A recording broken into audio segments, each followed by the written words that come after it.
I've been laying on my back like a freight train on the track, trying to find a job to fit my trade. With the morning sun come round, I'll be covering plenty ground. And I don't need nobody to pay my aid. I've been thinking a lot about things at this point in my life. I'm at a bit of an in-between spot right now, and I'm past the midpoint of my 20s.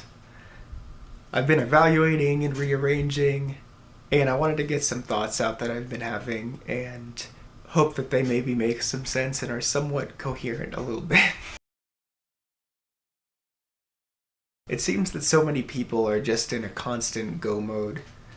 And this is largely societal, with jobs and bills and responsibilities constantly demanding our attention. But then even in the moments when we are able to slow down and just be with ourselves, people often replace this with things like TV, doom scrolling, or even things like YouTube, with many just completely tuning out from their life altogether or specific issues that they might be facing at the time. That's what got me thinking, is it the stillness itself that's the issue, or is it awareness? With so many stressors in our daily lives, why would one even want to be aware when they can just turn their brain off? The line between the two became even blurrier when I realized that in a lot of ways, I'm very aware. I've always been hyper attentive to small details around me that a lot of people don't notice, and as I've gotten older, I've really gotten into things like meditation and spirituality and mindfulness. Some might even argue that I'm more aware than the average person, yet when I myself get into that go mode, I find that even though I am hyper attentive to some things, other things start slipping to the wayside still. One of the biggest ways that I see this manifest is on my drive to work each day. Some days I'm on the ball, I have a lead foot, I am going, I'm ready. In other days, my body wants me to slow my roll so badly, it's like I couldn't get the car to the speed limit if I tried. Like it is physically hard for me to press the pedal, and I am just dragging. As I've gotten further on my awareness journey, I've learned to listen to my body more and take care of its needs more to the best of my ability. Although, unfortunately, we live in a society that doesn't really respect that, or really doesn't respect that at all. I got to thinking, when we see people that more or less appear to be happy, is it more that they are unaware and on autopilot, either by choice or otherwise? Or do more people really feel like they have genuinely found their place in the world? If you're new here or somehow you've missed it after all this time, I am from a small town in Florida that I have a very complicated relationship with. Like I wrote an entire album about it, kind of complicated. This is mainly a retirement community, and having growing up here and being a young adult here still, it's presented a number of challenges in my life. The community Facebook pages here are full of mainly older people going on completely irrelevant political rants. And God forbid somebody does make a relevant community post, it's ridiculed, shot down, turned into something political when it's not. And having worked customer service in the area, these folks make up the majority of the clientele, or at least a significant portion, and are just going about their days angry for God knows why. And they take it out on the people around them. And it is just awful. Even dealing with similar circumstances in the city just about a half hour north of here, and then coming back down here, the difference is like night and day. But then on the other hand, you also see beauty and connection in often some of the most mundane places where you don't expect to see it. All the good jobs they were had, I had to take to sweeten up some clothes. Well, I don't mind that so much, for the changing of my look. But you know I could be doing so much more. Bear with me. This Cumberland Farms is dying for love and attention. The building is on its deathbed. There is no canopy over the pumps. Everything is dirty. But it is right on my way to work, and it is my go-to gas station. Why is that? The first reason is because I have a membership card. But the second reason is because it's a place where members of the community stop not just for gas and drinks, but to talk to one another and to connect. Why it's this one specifically beats the hell out of me. But every time I stop here, I see multiple long-haired old men in their beat-up old trucks sitting around, talking, laughing, and asking about each other's days and inquiring about each other's lives. And on those days when I'm dragging and I can barely bring myself to move, and I stop in there for a pick-me-up, the people behind the counter always ask me how I am. They ask if I'm just going in or getting off. They ask me which store I'm going to that day. They ask how my job has been. They're working in customer service. They have no reason to be like this, and yet they are. I've run into old friends there that I haven't talked to in years and rekindled friendships on the sidewalk in front of those dirty glass doors. And as much as I might sound like a crazy person for saying this, every time I stop at that dumpy-ass gas station, I leave feeling like more of a member of my community and feeling more connected to my surroundings than I did prior. Around the time I was in middle school, I started listening to the local radio station, Oldies 103.7. I fell in love with music from long before I was thought of, that I felt connected to for whatever reason. Many of the songs they played that I was less fond of were mainly songs from the 70s that I felt were too slow or depressing. Songs like Rhiannon by Fleetwood Mac, Peaceful Easy Feeling by the Eagles, or Sister Golden Hair by America. As I got older, these songs started to resonate with me a lot more, and I felt the music really more speak to my soul. And now they're some of my favorite songs. I realized as I was writing this that these songs were likely evoking some sort of feeling or emotion in me that I was trying to escape from at that age, but one that I've come to make friends with as an adult.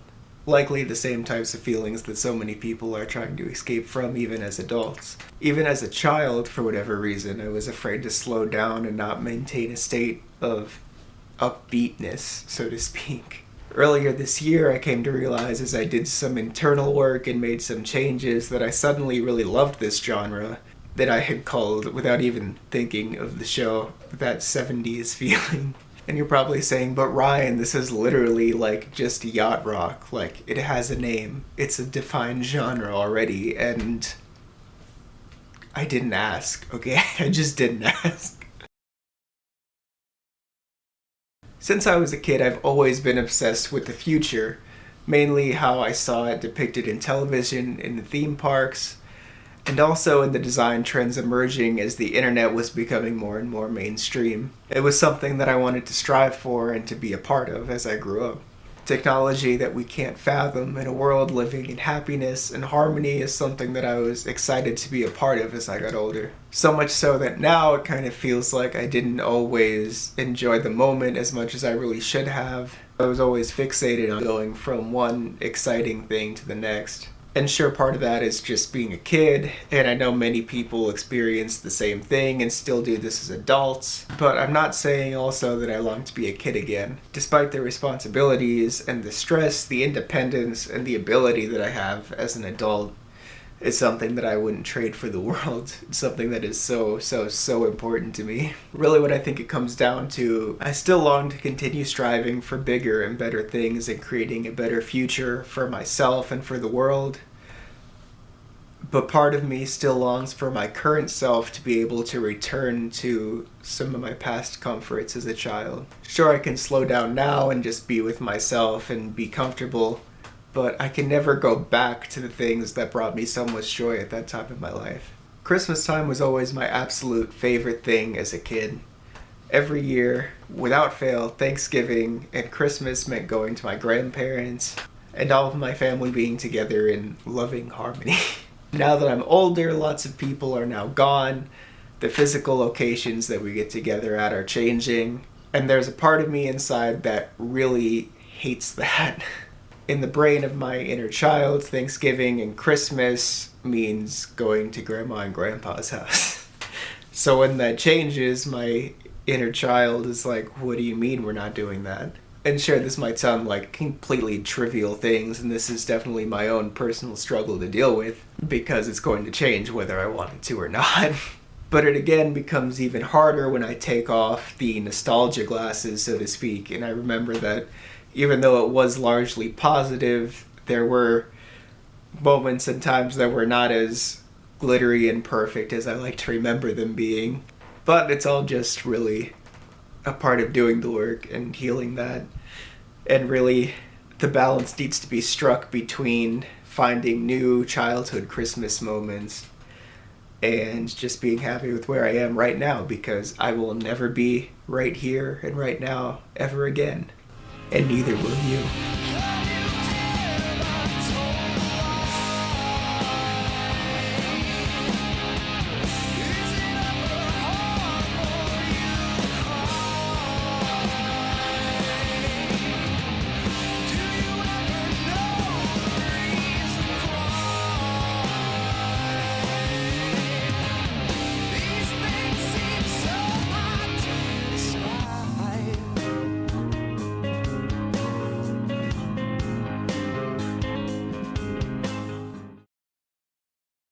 As I got older, I started getting further into spiritualism, and I also discovered people like the holistic psychologist, who made me realize that I have the power to make the change that I want in my life. And not only that, but I am literally the only person that can make the change. I got further into things like meditation, and for a long time I was attending group meditations twice a week, as well as meditating on my own, which I still do pretty much every single day.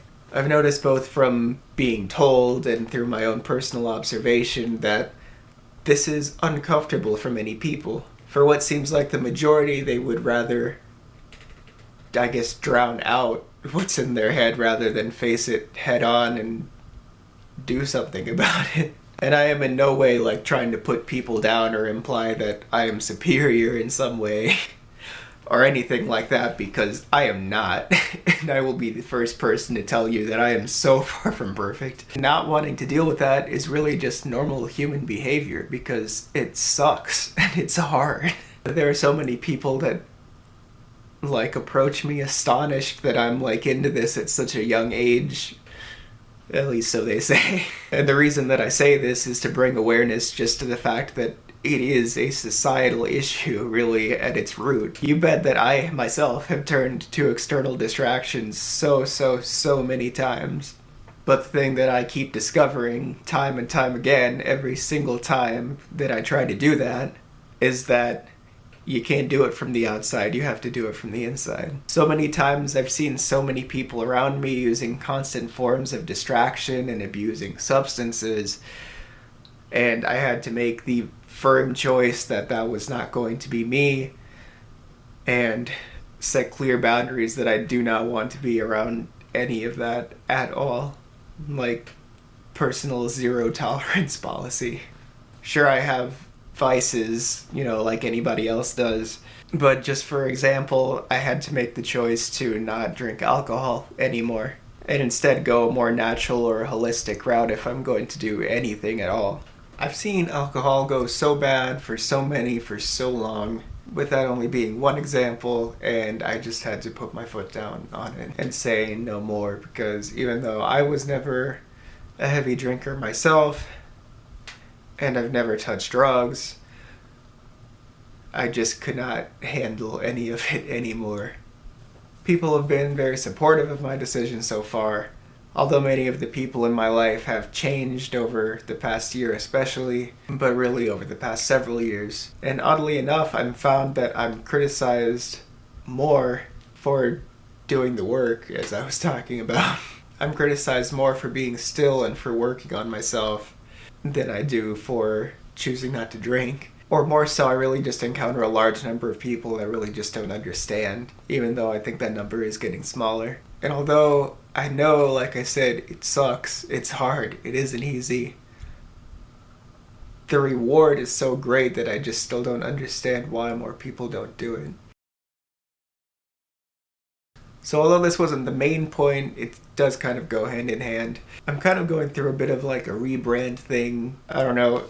This just kind of felt right as I'm kind of at a bit of a turning point in life where I've had several drastic life changes over the past year.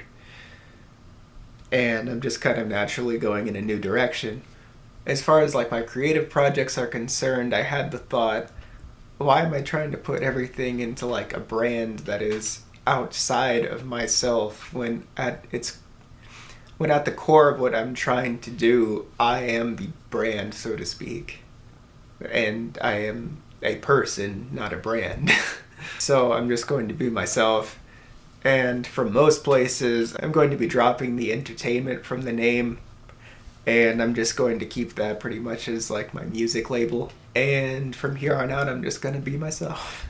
I've really just naturally flowed to this point, but really how this came about is just because realistically, I can't keep up with trying to maintain an image. It's just not really realistic. But what I can realistically make time for is sharing content where I'm just being myself and sharing that with you. Whether that's projects that I'm working on or places that I'm going or things that I just think need to be talked about like this. Things that really like nourish me and that I can passionately share and not try to force. And I do still want to do some comedy type stuff as well whenever I'm feeling inspired to do so, because obviously that is something that I do really enjoy. Really, this is mainly what I've been doing for a little while now with things like the Florida Project and the Jurassic Jungle Boat Ride and all that.